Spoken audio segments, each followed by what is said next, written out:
Bonjour et bienvenue dans Alma Respire, là où chaque souffle est une porte d'entrée vers soi. Je suis ravie de t'accueillir dans ce tout nouveau format. Et si tu as écouté l'épisode de Bienvenue, tu sais déjà que ce podcast est un espace où l'on rend simple ce qui semble compliqué. Comprendre ce qui se passe en nous, comprendre ce qui se passe à l'intérieur de nous, petit à petit, avec douceur, curiosité et bienveillance. Ici, on prend le temps d'explorer, de respirer, de se reconnecter à soi.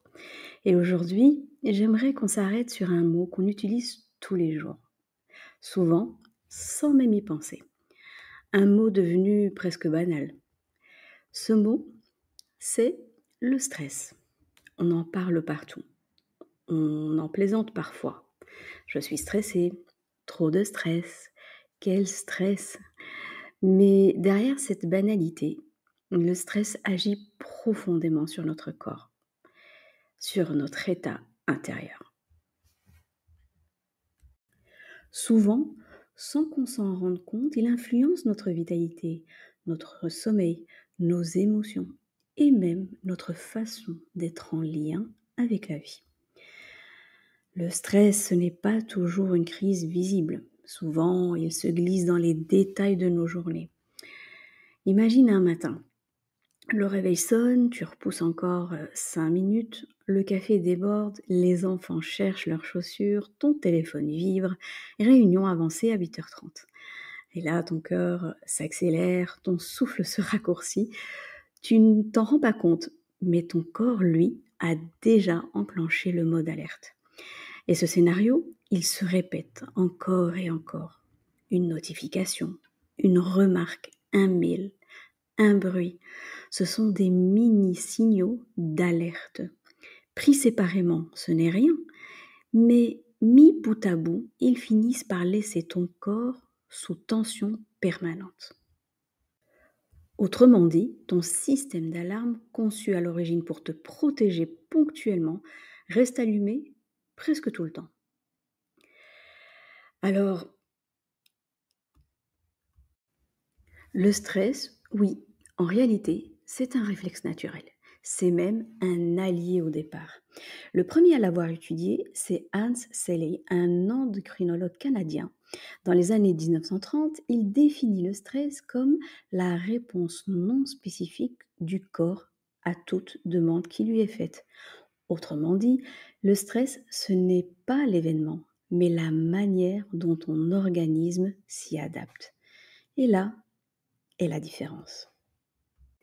Quand un danger survient, ton cerveau envoie un signal d'alerte et une cascade d'hormones se déclenche. Adrénaline, cortisol, ces hormones envoient un signal à ton système nerveux. Le cœur commence à battre plus vite, la respiration s'accélère, les muscles se tendent. C'est le fameux réflexe combat ou fuite. Le problème, c'est que ce même mécanisme se déclenche aujourd'hui pour un mail urgent, une phrase désagréable, une réunion imprévue. Ton cerveau ne fait pas la différence entre un tigre et une notification.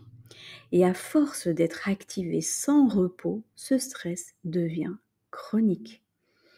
Et nous le savons aujourd'hui, le stress chronique est un danger pour la santé.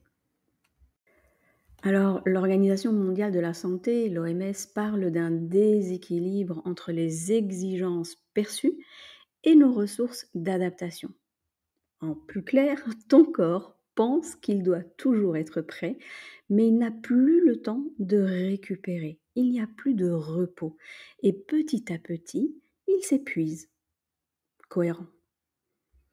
Mais comment est-on passé d'un stress ponctuel à un stress permanent dans cette société moderne, comme on l'appelle?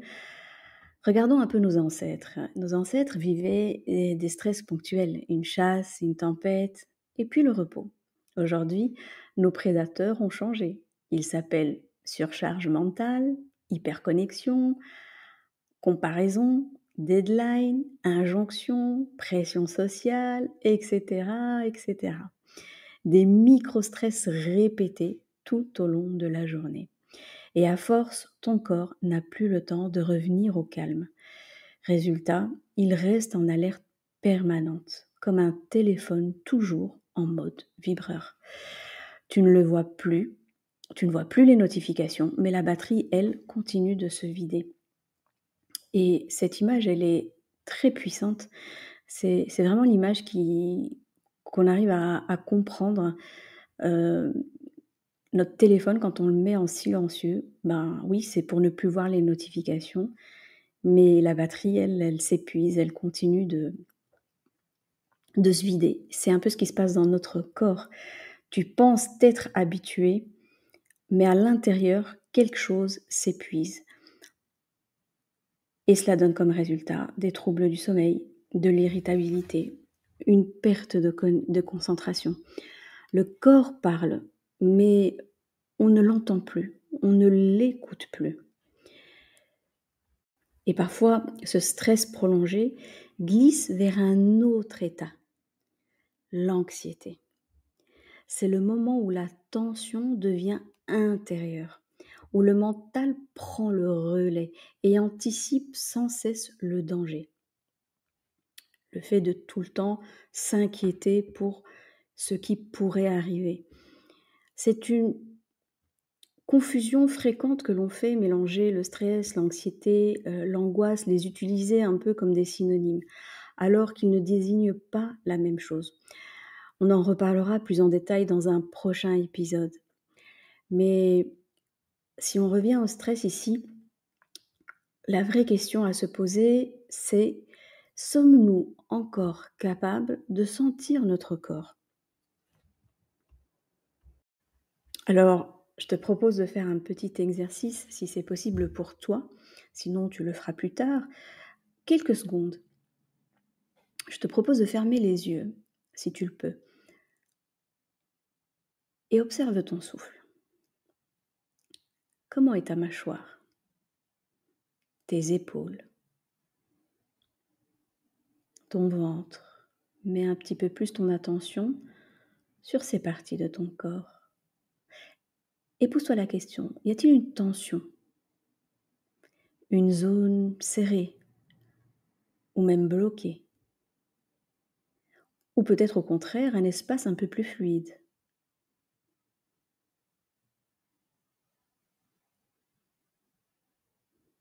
Et si tu ne ressens rien, ce n'est pas grave. C'est là que tout commence. La première étape, ce n'est pas de lutter contre le stress, c'est d'apprendre à le reconnaître. Revenir dans ton corps, c'est déjà commencer à guérir. Comme le dit John Kabat-Zinn, le fondateur de la pleine conscience, tu ne peux pas arrêter les vagues, mais tu peux apprendre à surfer sur la vague. Autrement dit, tu ne peux pas empêcher la vie de bouger. Nous n'avons aucun contrôle sur l'extérieur. Mais tu peux choisir d'entrer dans son rythme plutôt que de te battre contre lui. Donc ici, l'image qui moi, me parle beaucoup par rapport à la vague, c'est je ne surfe pas. Donc pour moi, je dirais que la vague, quand on la voit arriver et qu'on est dans l'eau, clairement, c'est quelque chose qu'on ne peut pas contrôler. Je ne peux pas contrôler cette vague en lui disant, «Change de direction, sois moins forte, sois moins grande» ou tout simplement, «Ne sois pas». Ce n'est pas possible. La vague arrive et je n'ai pas de contrôle sur cette vague. Et là, sachant ça, j'ai 2 solutions. Soit je ne fais rien et je me prends cette vague de plein fouet. Et si tu sais ce que c'est que de prendre une vague de plein fouet, tu sais que ça fait mal. C'est douloureux et ça vous renverse complètement. C'est un choc pour notre corps. Par contre, si cette vague arrive et que je choisis d'aller vers elle sans avoir peur, de plonger, elle ne me fera pas mal. Je vais traverser la vague, je vais transpasser cette vague et j'ai choisi simplement d'entrer dans son rythme plutôt que de me battre contre cette vague en restant frontale. Je ne sais pas si cette image peut te parler, mais à moi, elle m'a beaucoup parlé et donc Peut-être que vas avoir ta propre image pour refléter ce que ici John Kabat-Zinn a voulu nous enseigner. Et dans ce cas-là, n'hésite pas de le partager avec moi. Alors, on ne nous l'a jamais appris, mais la respiration est le langage de notre système nerveux. C'est le moyen direct de lui parler. Comme on parle espagnol pour se faire comprendre en Espagne, notre système nerveux, lui, comprend la respiration. Quand tu respires vite, de manière saccadée, ton cerveau entend danger, reste en alerte. Mais quand tu respires lentement, profondément, il entend tout va bien, tu peux relâcher, tu es en sécurité. C'est ce qu'on appelle la neurochimie du souffle, le lien entre ton rythme respiratoire et la chimie de ton cerveau. C'est pour ça qu'il existe différentes façons de respirer selon l'état qu'on veut atteindre. Apaiser, se concentrer, s'ancrer. Autrement dit, ta respiration, c'est une conversation avec ton corps. Et la bonne nouvelle, c'est que tu peux choisir le ton de cette conversation. Ce qu'il faut savoir, c'est que le stress a de multiples visages. Et oui, le stress n'a pas qu'une seule forme. Et aujourd'hui, je vais vous parler de 3 stress. Le premier, c'est le stress du contrôle. Celui de vouloir tout gérer, tout prévoir, tout maîtriser. Qui se reconnaît? Moi, je lève la main. Derrière, souvent, se cache la peur du vide, la peur de ne pas suffire. Mais notre souffle, lui, nous rappelle une vérité simple. On ne peut pas inspirer sans d'abord expirer. Si. Et essayez si jamais vous ne l'avez jamais remarqué. Il faut laisser partir pour pouvoir accueillir. Et si au lieu d'essayer de tout contrôler, on apprenait à respirer la confiance. Pas seulement la confiance en soi, mais la confiance en la vie. Parce que la vie respire à travers toi. Elle sait mieux que ton mental ce dont tu as besoin. Chaque souffle te relie à cette intelligence invisible. Certains l'appellent le divin, d'autres l'univers ou simplement la vie. Et peut-être que le véritable lâcher-prise, c'est ça, se laisser respirer par la vie elle-même. Chaque expiration est une confiance offerte. Passons au deuxième type de stress, le stress du rythme. Celui de la course permanente. Nos journées filent, nos esprits aussi. Et notre respiration finit par suivre cette cadence, courte, rapide, hachée. Parfois, on oublie même de respirer. Ce sont ces micro-apnées inconscientes, des moments où le corps dit simplement « stop », c'est trop, il faut arrêter.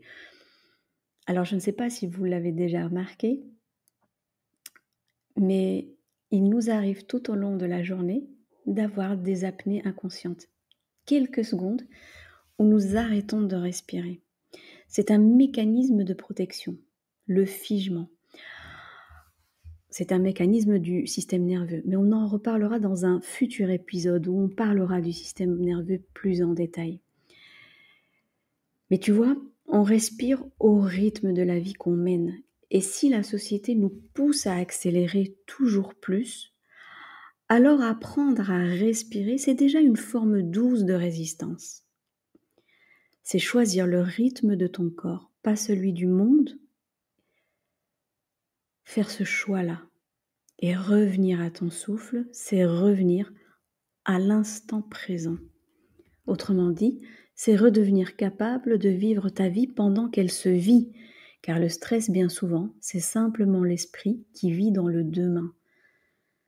Aujourd'hui, on est souvent à se poser la question de qu'est-ce que je dois faire demain? À quelle heure je dois faire ça? J'ai encore fait ça à faire, cette tâche à faire. Est-ce que je dois faire ceci ou cela? On est toujours dans le futur qui n'existe pas encore. L'anticipation, l'inquiétude pour le lendemain, le fait de courir toujours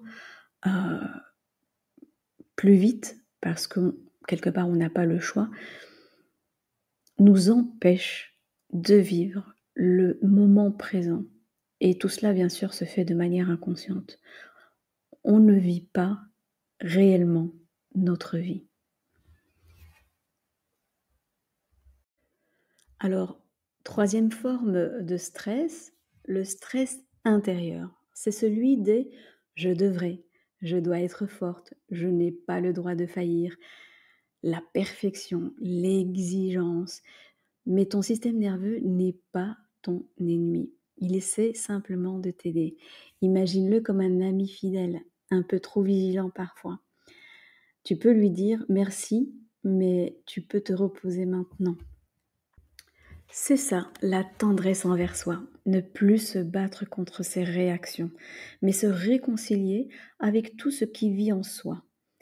Le stress, le souffle, le système nerveux, ce ne sont pas des adversaires, ce sont des langages du vivant qui attendent juste qu'on les écoute autrement. Alors quelque chose qui fonctionne très bien, c'est de parler à son système nerveux. Alors oui, je sais, ça peut faire un peu bizarre, mais considérer que son système nerveux est son ami, son allié, qu'il est là, il vit en nous, et qu'on peut lui parler, ça permet vraiment de prendre un certain recul avec ce qui nous arrive, les réactions que nous ressentons face à ce stress permanent.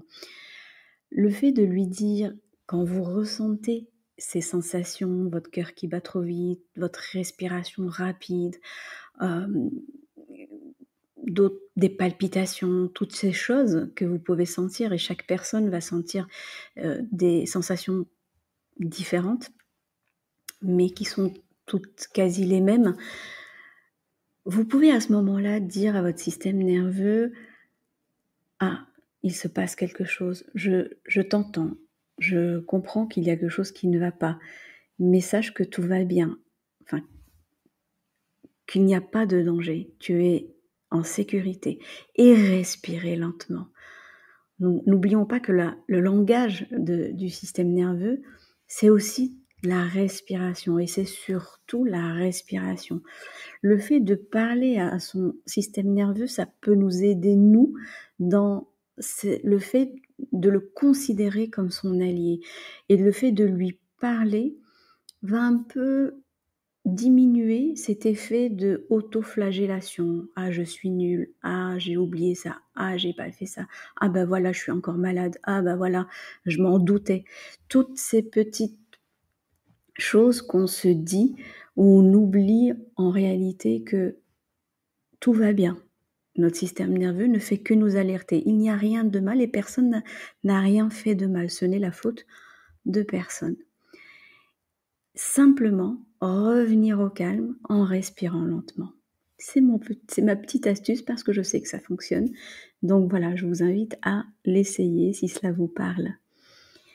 On continue quand le stress monte et plus le stress monte, plus ton souffle se raccourcit. Parfois, il se bloque et c'est un réflexe de protection. On en a déjà un peu parlé. Le souffle agit comme un miroir. Il te montre où tu en es. En réalité, le souffle, c'est notre miroir de notre état intérieur. C'est notre thermomètre. Et la bonne nouvelle, c'est qu'il peut aussi nous ramener au calme. Quand on respire lentement, profondément, on envoie ce message clair à notre corps. Donc, en respirant, comme on l'a dit, lentement, on va lui envoyer ce signal de notre système nerveux va bien, nous sommes en sécurité, tu vas bien, tu peux relâcher, tu es en sécurité. Le docteur Herbert Benson, professeur à Harvard, a montré que cette respiration lente déclenche ce qu'il appelle la réponse de relaxation, c'est-à-dire qu'elle active le système parasympathique, le système du repos, de la régénération et de la récupération. Alors, vous allez me dire: «Mais c'est quoi ce système parasympathique? C'est quoi ce mot compliqué?» Alors le système parasympathique, pour faire vraiment très, très, très, très simple, on va dire que c'est une branche du système nerveux autonome. C'est la partie qui nous emmène vers l'état de relaxation. Alors comme je l'avais dit précédemment, il y aura un épisode, dans les prochains épisodes, un épisode dédié, au système nerveux. Alors, on en revient à cette respiration lente qui nous emmène vers une réponse de relaxation, comme le dit Herbert Benson. Chaque inspiration est une rencontre à la vie, on peut le voir comme ça. Et chaque expiration, un lâcher-prise. Et c'est réellement ça. On inspire la vie et on expire un lâcher, les tensions, tout ce qui n'a plus lieu d'être. C'est vraiment ça la respiration. J'inspire la vie, la lumière, la force, l'énergie, l'amour, et j'expire, je lâche, je lâche, je lâche, je lâche tout ce qui pèse sur mes épaules, en quelque sorte. Et en faisant cela, peut-être que simplement reprendre conscience de ça, c'est déjà un acte de guérison. Alors, on arrive petit à petit au bout de cet épisode, mais j'aimerais qu'on reprenne ensemble les points essentiels de cet épisode, les points importants.